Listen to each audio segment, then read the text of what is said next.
Muchas gracias, Beatrice, por tu gentil invitación o introducción y saludo muy especial a Marco Antonio Ramos, que ya por una breve conversación que sostuvimos nos une un vínculo afectivo, porque este libro, El futuro tiene su historia, está en parte dedicado a quien fue mi gran mentor de literatura castellana y de la historia, José Juan Arrón, nacido en Holguín, Cuba. De manera que hay un vínculo de esta parte y hay otro vínculo que tiene que ver con Cuba, porque yo fui también editor a la sombra de un semanario por muchos años, a Carlos Alberto Montaner, porque yo publicaba sus artículos y un día quise conocerlo.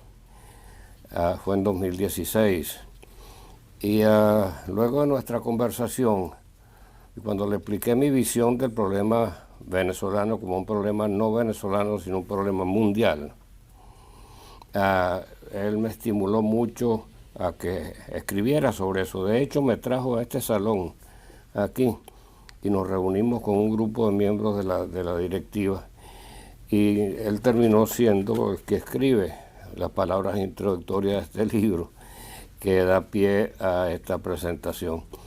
También quiero agradecerle muy especialmente a Carlos Sánchez Berzaín, el que me haya logrado subir las ventas del libro, porque de repente vi que estaban subiendo y resulta que tomó un capítulo del libro donde hablo de la muerte de Hugo Chávez y como él es un hombre que está permanentemente en los medios y además es muy querido por la audiencia, pues parece que ha tenido un efecto de aumentar las ventas. Y yo pensaba que era un fenómeno esotérico, pero no, ese fenómeno esotérico era Carlos Sánchez Berzaín.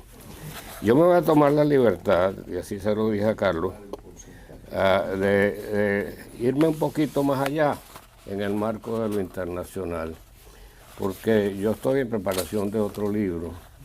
Y como mi tesis ha sido la siguiente, yo vivía en Nueva Inglaterra, muy cerca de un santuario de aves, y observaba cómo las águilas marinas vienen del sur todos los años, la misma pareja, depositan sus huevos en la primavera.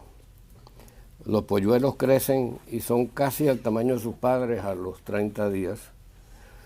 Cómo los van entrenando y cuando se acerca el otoño ya están plenamente preparados, son adultos, no solo saben volar, sino saben pescar y se marchan de nuevo hacia el sur.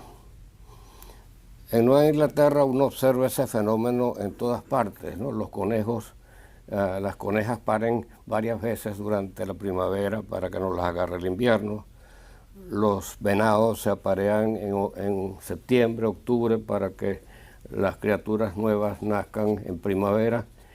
Y así pasa también con toda la naturaleza. Entonces yo me preguntaba, ¿por qué no ha de tener el ser humano su propio patrón de conducta? Si existe un fenómeno ordenador en el universo, ¿por qué no ha de tener el ser humano?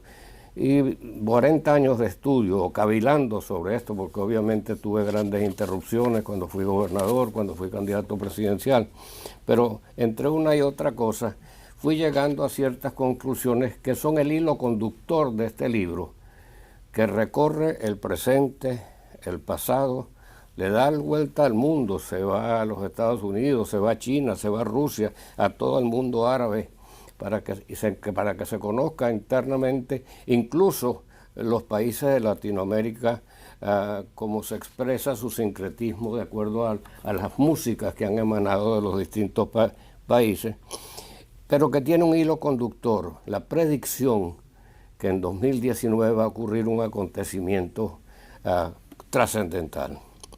Bueno, esa conclusión fue un riesgo calculado. Si yo acertaba, habría comprobado mi tesis. No, quedaría desprestigiado. El libro salió a circulación, le entregué el manuscrito en junio, salió a circulación en el mes de agosto, y el 1 de octubre fue que logré presentarlo en Books and Books aquí en Miami. Hubo muchísima gente asistió y todavía faltaban apenas 2 meses, 3 meses para que se cumpliera. Pues efectivamente cumplió, casi exactamente a los 30 años de caer el muro de Berlín. Apareció el primer caso de COVID. Y ese caso de COVID marcó una pauta porque no fue un hecho accidental. Por supuesto que nadie puede comprobar que fue un hecho desprofeso, ni tampoco nadie la puede admitir, porque si Estados Unidos dijera que fue un acto de agresión en su contra, ¿con qué lo va a responder? ¿Con otro virus? ¿Con una guerra nuclear? Era el arma perfecta y respondía a una amenaza que había emitido un funcionario chino 3 meses antes. No se vayan a quejar después cuando Trump le aplicó, puso en la lista negra al celular Huawei y puso en peligro el suministro de piezas que habrían imposible el desarrollo de inteligencia artificial en China.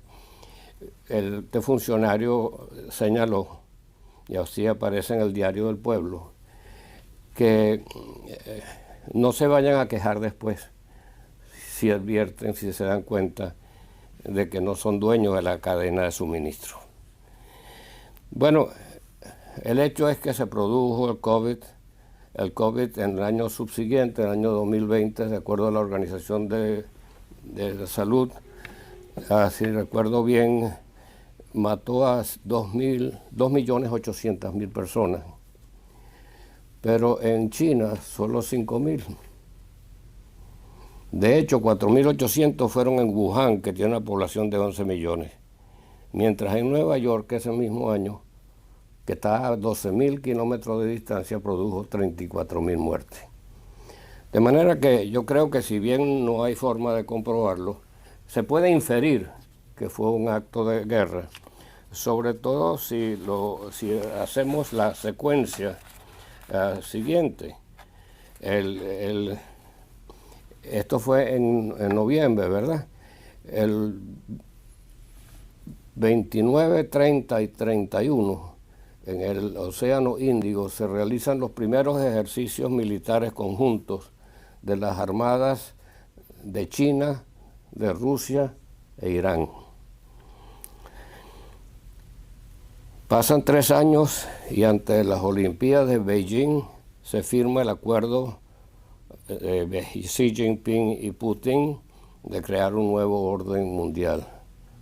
3 semanas después se produce la invasión de Ucrania, que ahora va a ser reforzada con soldados provenientes de Norcorea, cuya subsistencia depende totalmente de China. Y ahora aparece en el año 23 el ataque del Hamas, que es uno de los proxies de Irán.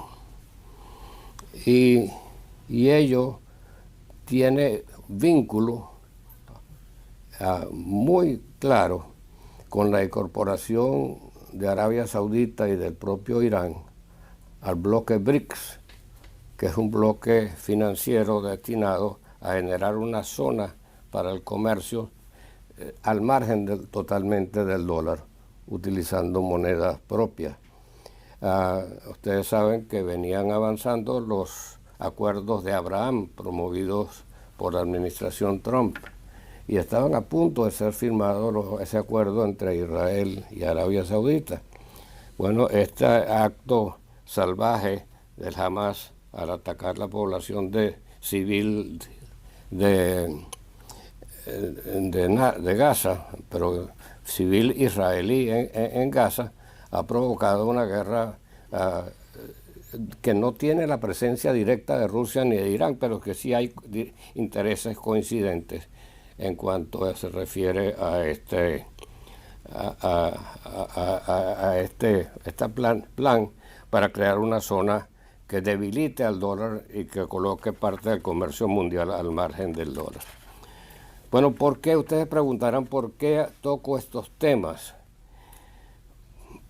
toco los temas porque estamos en medio, y no me pidan que les dé los detalles porque saldrá en el próximo libro, pero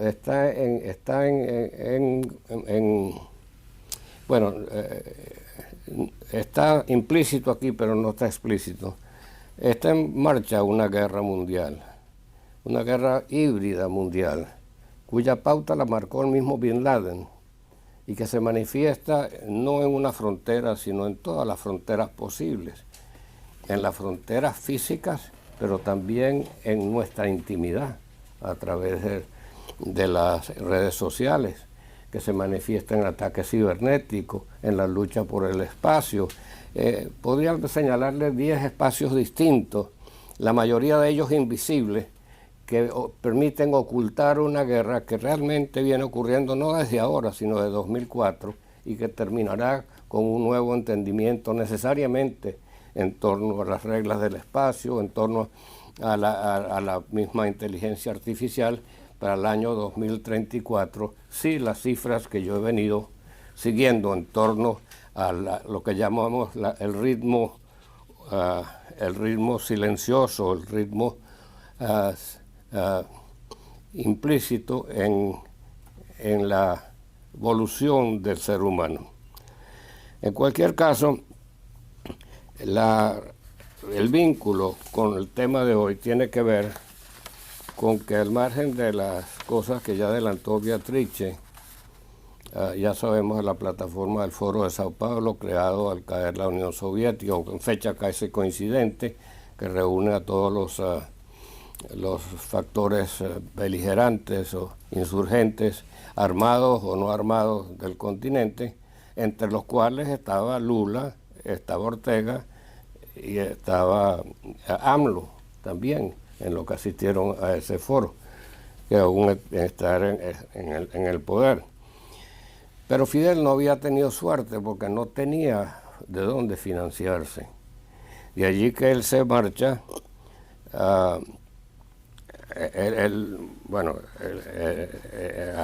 Triunfado Chávez, él va, por supuesto, a su toma de posesión, pero después, coincidiendo con una modificación de la Constitución Nacional que promueve Chávez, se produce un deslave. Deslave es cuando una montaña se viene abajo.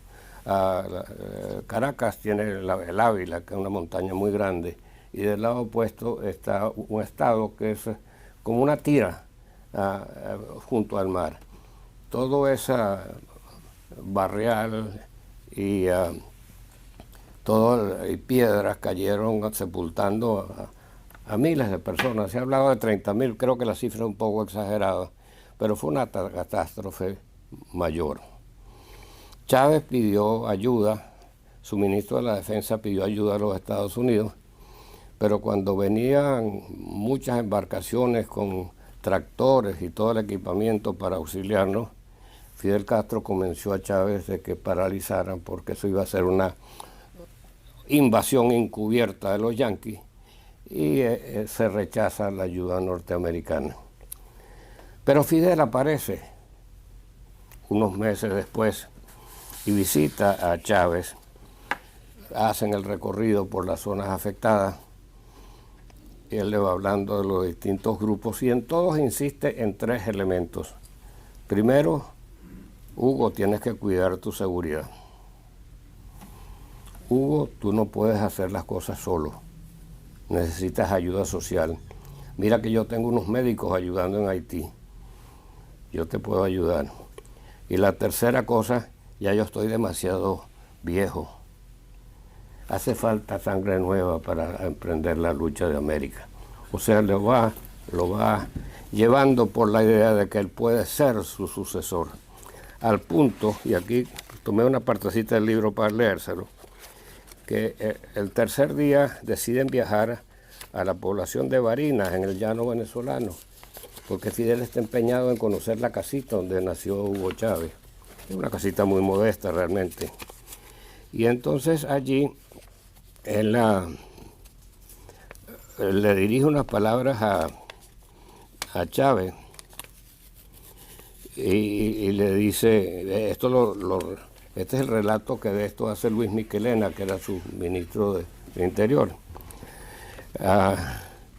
Están presentes Fidel Castro, Hugo Chávez, los ministros José Vicente Rangel y Luis Michelena. Contemplan la casita del presidente.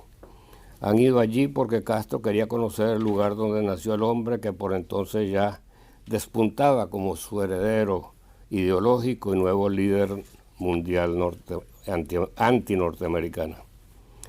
De improviso, Fidel se voltea y le dice al anfitrión: oye, Hugo, ¿no has pensado construir aquí al frente una autopista por lo menos de 18 canales? Perplejo, interpelado, Chávez responde: no, Fidel, nunca he pensado en eso. No entiendo la pregunta. Y el hombre de La Habana, sin titubeo, replica con su cantar cubano: ¿por qué esa casita que ves ahí, Hugo? Esa pobre casita que ves ahí, en asunto de 50 o 60 años, será un lugar de peregrinación más importante que el Vaticano y la Meca juntos. Michelena y Rangel se quedan a la espera de una respuesta burlona de parte de Hugo Chávez, algo del tipo de cosa más desmesurada, Fidel, pero nada ocurre. El hombre de Sabaneta se ha quedado sin palabras. Chávez acusa en su silencio el golpe de adulancia. Mira al helado y por un largo rato y hasta que llegan de regreso a Caracas, no abre la boca. Ya lo había conquistado, ¿no? Entonces, Chávez tenía, me cuenta, director de una televisora, que en una ocasión lo dejó en su oficina mientras esperaba el comienzo de la programación, y cuando regresó a la oficina, lo encontró parado firme, hablándole a una esfinge del Libertador y poniéndose a su orden. Tenía cierto desvarío, pero el hecho es, y voy a ir rapidito porque me queda muy poco tiempo, que Fidel Castro recibe a Putin 8 meses después que asume el poder en diciembre del 2000. Viaja a Teherán a encontrarse con el ayatollah, le dan un doctorado y los invita a que participen directamente en las luchas del Caribe.